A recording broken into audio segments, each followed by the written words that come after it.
So, another one? Gusto niyo pa po? Ito po ay napaka-special po. Dahil ito po ay manggagaling sa ating senior late pastor. Amen?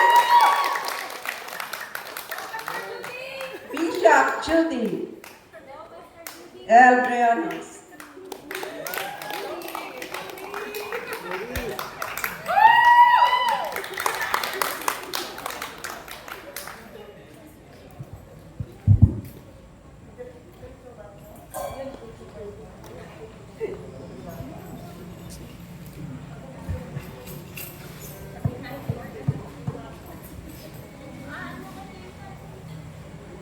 Praise the Lord. Practice po tayo.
Kung kami ang tatanungin, sino ang Kristiyan? Kung tapang naming sasagutin, kay Jesus buhay pa amin. Dati buhay namin diyang na may hawak, puro sa lalang nalalasap. Hanggang niya ay uwag na nakikayahan ng mga Diyos ay matlala. Kahit ano man ang mangyari, hanggang paano marinig, kay Jesus kami ay tatapit, sisigaw na walang patin. Sa Diyos kami magtitiwala, oh, oh, oh. Sa Diyos kami magtitiwala.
pong gagawin natin? Sabi po ng mensahe kanina, at para tayo po'y makapag-move, kailangan po natin magtitiwala.